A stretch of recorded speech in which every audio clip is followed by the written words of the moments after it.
With the government modernization bills signed into law by Governor Fallin this week, talk about some of the bill's immediate impact. That's going to be hard to gauge because when you say immediate and government together, that can be kind of tough. Immediate impact is that they're already well underway with a process that Secretary Pettit, who is the information tech guy for the state now, has already started. And you're going to see a lot of duplicative services across agencies get packed down.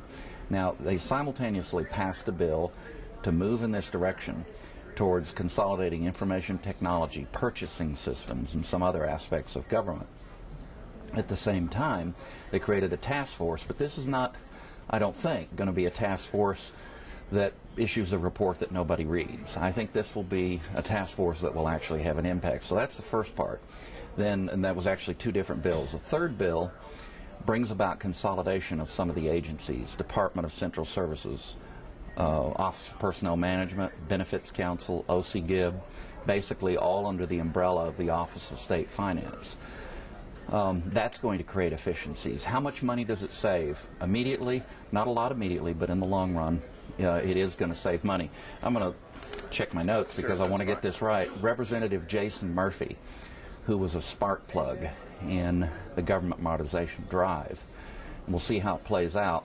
But at a minimum, you got to give some credibility to this because he points out there's 76 financial systems, 22 employee record keeping systems, 17 types of imaging systems, 30 data center locations, and 129 email and smartphone services in the government of the state of Oklahoma.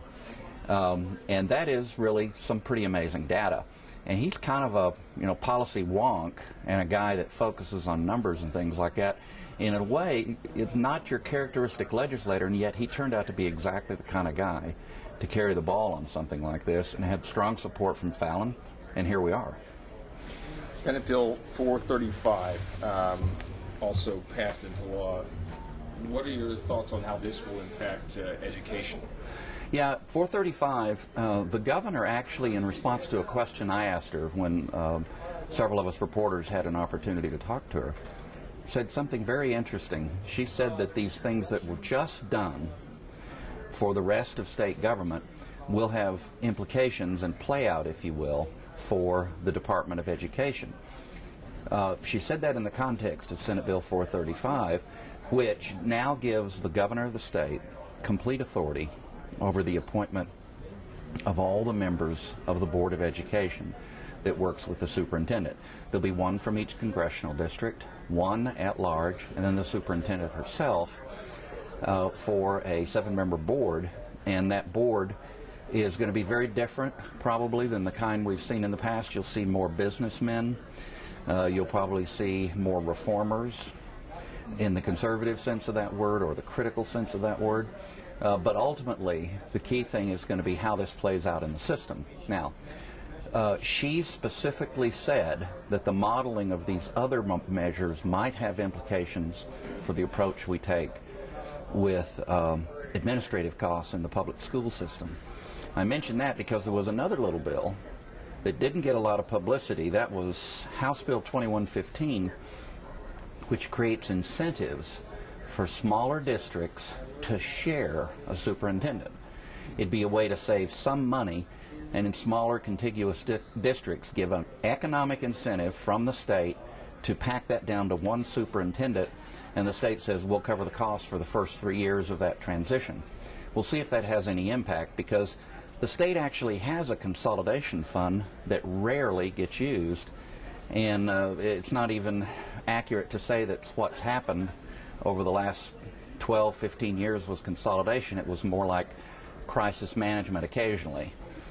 So this is a plan to take things more in the direction of what Fallin is trying to do with the rest of government. It's money from the lottery, right? Yeah, that's one of the sources. And I can't predict how this is going to play out. I think the savings in any individual year might be kind of modest, a couple of million or more. But you extrapolate that over a decade, 2 decades, 3 decades, then you're talking real money. Let's talk about another looming issue.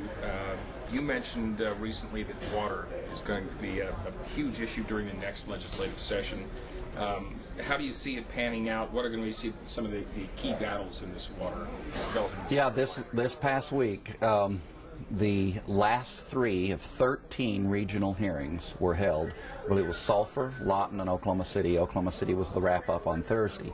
And they presented the information that has been gathered by the Oklahoma Water Resources Board and others, and took citizen input, and at times the citizen input was pretty rowdy.